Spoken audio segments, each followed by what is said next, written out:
ካችን ሰዓት ላይ የተለያዩ ርዕሰ ጉዳዮችን ያነሳሳን በቂሷ በቁርአናዊ ታሪኮች በሐዲስ እንደዚሁም ደግሞ ቁም ነገርና ለዛ ባላቸው ጨዋታዎች ወደናንተ ማድረሳችንን እንቀጥላለን። እንኳን ደህና መጣችሁ። እንኳን ደህና ተበቃችሁ። እንዴት ናችሁ? አልሐምዱሊላህ። ሳምንቱ እንዴት አለፈ? ሰላም ነው። እንግዲህ አላህ Subhanahu Wa Ta'ala አገራችንን አማን ህዝቦቿንም እንደዚህ ሰላም ያደርግልን። ከዛ ባሻገር የሁሉንም የሙስሊም ቀልብ የሰበረውን የጋዛን ጉዳይ እንግዲህ ለአላህ ሰተናል። አምሮ የሱ ነው። ነስር ከአላህ እንጂ ከማንም አይደለም ብለናል። በቀደመው ሳምንት ላይ ከዒልም ጋር አጠቃላይ ዕውቀት ስለሚባለው ነገር አንስተን ነበር። ዒልም የሚፈልግ ሰው ታጋሽ መሆን እንዳለበትና ተያያዥ ቅድመ ሁኔታዎችን ማስቀምጠን ነበረ። ከሁሉ በላይ ዓሊም እየናቁ በዕውቀት አይዘልቁ እያልን ነበር። ዒልምንም ዓሊምንም መናቅ በረካ እንደሚያነሳ ስናነሳሳ ነበረ። ዛሬ አይ ቲንክ ከዛ የሚቀጥል ነው ወርድ ጉዳያችን።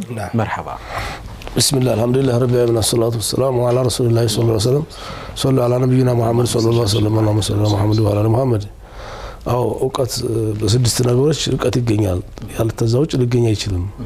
ቢገኝ እንኳን በረከት አይኖረውም። እና ስድስት ነገር መሟላት አለባቸው ብለን ነበር። እንተና ኢላ ቢሲታ ያል ነበር። እሱ የመጀመሪያው ምን ነበር? ዘኪ መሆን አለበት ያለ ነበር። በልህ መሆን በልህነት እንግዲህ ከነ ኢማም ሻፊዒ ከነ ኢማም አልቡኻሪ ምን እንደሆነ እናያለን ዛሬ። ተዛም እንደዚህ ነው ህርስ ፍላጎት ጉጉት እንዴት እንደሆነ ደግሞ ተዛም ቀጥሎ እንደው ሶብር ትግስት ያስፈልጋል። መታገስ ያስፈልጋል። ያ ትግስት የሚሆን ነገር የለም። እና ብዙ አዲያቦች አሉ፣ ብዙ ስርዓቶች አሉ። አላህ Subhanahu Wa Ta'ala እኮ ነብይ ሙሳን ላካቸው ለበኒ እስራኤል። የጃሂል ነብይ አላህ ልኮ ያውቀው ሙሳ هو በኒ እስራኤል ነብይ ናቸው፣ ምሁር ናቸው፣ ህግ ተምረዋል፣ ሸሪዓ ተምረዋል። ነገር ግን አንድ ወቅት እንደው ከሰው የተሻለ ዓሊም አለ ወይ ተብለው ጠየቁ። እና በዙሪያው ማንም አልነበረም። እኔ ሆነ ማን ሊኖር ይችላል አሉ። ተናገሩ እንዴ? ዝም አሉ ምን ነገር ነበር? ተናገሩ እንጂ እና ለካስ እሳቸው ማያውቁት አላህ የሚያውቀው ሊኖር ይችላል ነበር ማለት የነበረባቸው ወላሂ አለም ሊኖር ይችላል ማለት ነበር። አላህ ፈዓተበሁላህ በዚቹ ወቀሳ ውርጅን ወረደባቸው። እንዴት እኔ ብቻ ታራለኝ ታንተ የተሻለ ባሪያ አለምናሁም ይለዱና ዒልማ ሰላቸው እንደገና ይሄን ሰው ታልዘየርኩኝ እና ዓሊም አሉ። ተንከራተው ኸድር ፍለጋ ሄዱ። ለመሆኑ እንግዲህ ሊማሩ አልነበረም፣ ለዚያራ ነበረ። አለ ኢልም አዲብ አለ ይባላል። አሁን አኩዝ ላይ ጉድላቸውን አጠቃቀሙ ላይ አዲቡ ላይ ነው። ታዲው ምን ነበር ይኖራል ብዬ አስባለሁ ነበር ማለት ነበርባቸው። እንኳን ተዘይ ተነሳ من قال انا عالم فهو جاهل። ዓሊም ነኝ ያለ ሰው ሁሉ ጃሂል ነው። ራሱን ዓሊም ነኝ ብሎ የሚያስብ ከሆነ እንደሱም ያለ ጃሂል የለም ይላሉ። እና ይሄ መጠንቀቅ አለበት። እና ሙሳ ኸድር ጋር ተገናኙ።